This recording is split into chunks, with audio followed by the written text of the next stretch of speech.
You know how people say taste in music is totally subjective? Yeah, I don't buy that. As you may know, I don't do the Orange Show unless I think I have a particularly unusual or semi-unique opinion to share. Because I don't see the point of uploading a video to talk about something that everyone agrees with. You know what I believe? I believe that everyone has a right to a sense of smell. So in the spirit of talking about controversial opinions, I'm here to talk about music, and how it's not as subjective as you might think. Obviously, everyone likes different music for different reasons. Maybe you only like oboes and banjos and vocalists who sing on helium. Whatever, that's fine.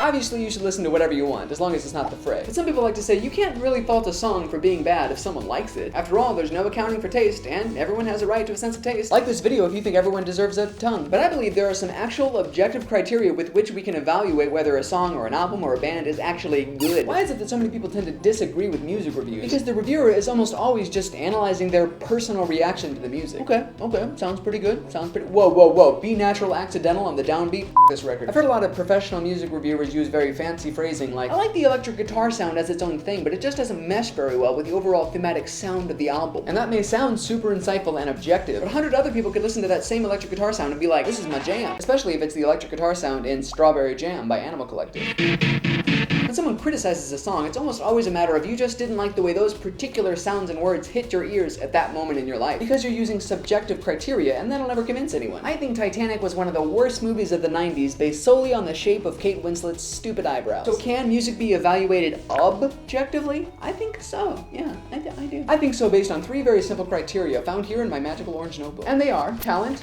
complexity, and ambition. It basically comes down to, was the music challenging to make? Is the instrumentation and vocals performed accurately and skillfully? If so, then that's 1 point towards it's good. But is the song simple and repetitive? Is it so simple that any average Joe could have produced it? Or an average Michael, or a Stephen, or a Ulysses, or a... Is the instrumentation sparse? Okay, then it's not complex, which means that it's easier to produce than other music, which means it might not be as good. And is the song ambitious? Does it sound thrown together, or does it sound like the artist put his or her heart and or soul into it? Is it a fresh new idea that's presented interestingly? Yes? Okay, then it's good. Even if you don't like the outcome, you have to give music credit for trying super hard. Like that new Titus Andronicus album that's 1.5 hours long, for example. I personally think it sounds like someone screaming into a metal trash can that's getting cut in half with a chainsaw, but at least it gets some objective credit for trying. Not an A for effort, but maybe a little smiley sticker that says, okay, and an award for most improved at the end of the school year. Those are the only 3 criteria that I can think of that we can use to criticize music, without accounting for the specific instruments and ditties that our own little ears prefer to hear. Can you think of any other ways to assess the quality of music without being swayed by your personal preferences? Now for the obligatory disclaimers. Obviously, there can be super ambitious, super complex songs that took a crazy amount of talent to produce that you just hate to listen to. And some songs should be simple and stripped down and straightforward because that's part of the appeal. This isn't an attack on pop music. I really don't have an opinion one way or the other about the stuff that's on the radio. Nor is this a hipster rant complaining that nobody realizes how awesome my favorite bands are, but I'm secretly glad because if they did, they'd be too mainstream. This video has nothing to do with what you should listen to or what you should like. I just think music is not actually all that subjective if we're talking about quality. I love Smash Mouth, so I don't really have a lot of room to talk. Literally. There's so much Smash Mouth memorabilia in this room that I almost didn't have enough space to film this video. Okay, I don't have memorabilia, but I did make a Smash Mouth fan site.